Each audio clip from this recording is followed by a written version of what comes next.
Hello dear students. Today we are going to discuss about modern periodic table. In 1913, Henry Moseley showed that the atomic number of an element is more fundamental property than its atomic mass. Accordingly, Mendeleev's periodic law was modified and atomic number was adopted as the basis of modern periodic table, and the modern periodic law can be stated as properties of element are a periodic function of their atomic number. Let us recall that the atomic number, which is basically the number of proton in the nucleus of an atom, and this number increase by 1 in going from one element to the next. Elements, when arranged in order of increasing atomic number, lead us to the classification known as modern periodic table. So, prediction of properties of element could be made with more precision when elements were arranged on the basis of increasing atomic number. Let's discuss about the properties of modern periodic table. In modern periodic table, the isotopes are placed at one place in the same group. Second, there is no element between hydrogen and helium, as atomic masses always comes in whole number. Third property, atomic number is represented by capital J, Z, and it is equally to the number of proton in the nucleus of that atom. The fourth one is, it also consists of 18 vertical column known as the group and 7 horizontal rows known as the periods. Elements having same number of valency electrons are placed in the same group. Let's talk about the position of element in the modern periodic table. The modern periodic table has 18 vertical columns known as group and 7 horizontal rows known as periods, as we have discussed. The elements present in any one group have the same number of valency electrons. Say for example, elements fluorine and chlorine belongs to the group 17. How many electrons do fluorine and chlorine have in their outermost shell? That is 7. Hence we can say that group in the periodic table signify in identical outer shell electronic configuration. On the other hand, the number of cells increases as we go down the group. There is an anomaly when it comes to the position of hydrogen, because it can be placed either in group 1 or group 17 in the first period, because it resembles its property with element of both the groups. So when we look in a period, say from lithium, beryllium, boron, carbon, nitrogen, oxygen, fluorine, that these elements do not have the same number of valency electron, but they contain the same number of cells. You also observe that the number of valency cell electrons increase by 1 unit as the atomic number increase by 1 unit on moving from left to right in a period. Or we can say that the atom of different element with the same number of occupied cells are placed in the same period. Say for example, sodium, magnesium, aluminium, silicon, phosphorus, sulfur, chlorine and argon belongs to the third period of the modern periodic table. since the electrons in the atoms of these elements are filled in K, L and M cells. Each period mark a new electronic cell getting filled. How many elements are there in the first, second, third and fourth period? We can explain the number of elements in this period based on how electrons are filled into various cells.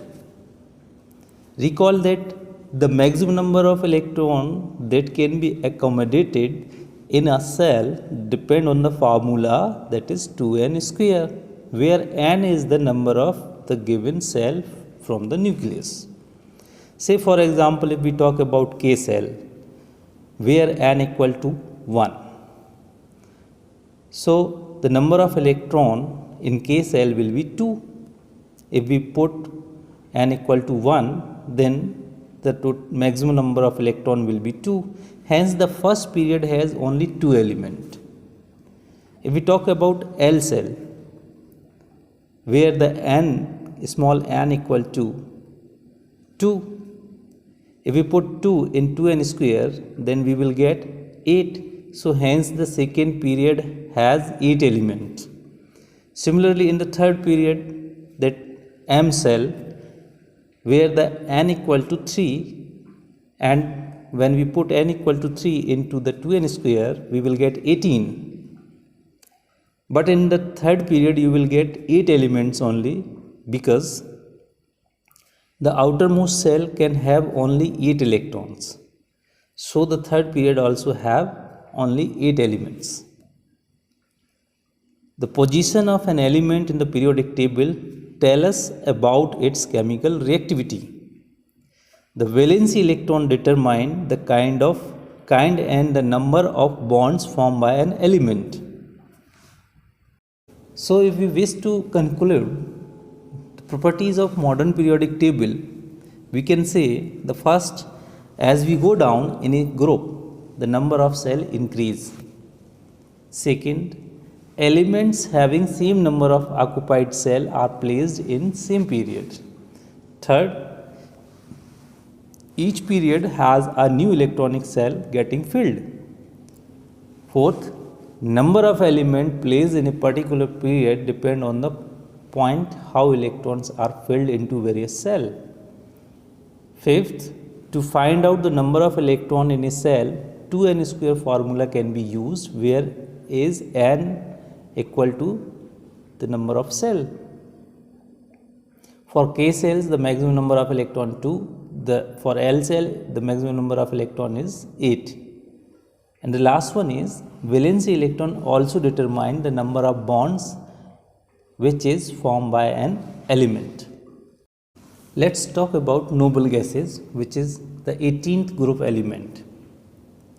The element in the 18th group, helium, neon, argon, krypton, xenon and are the radioactive radon, are called noble gas.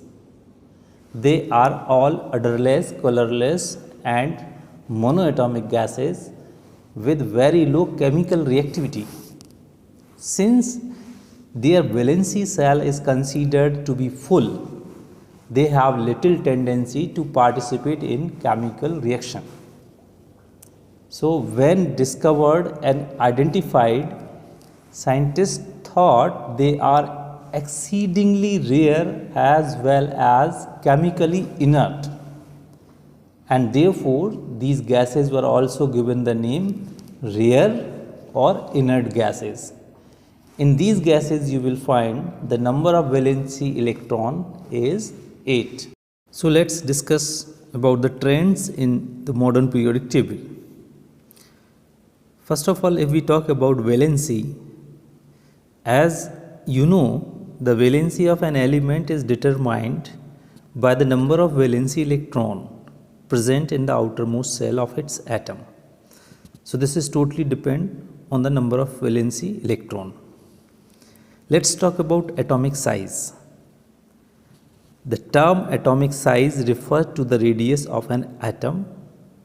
The atomic size may be visualized as the distance between the center of the nucleus and the outermost cell of an isolated atom.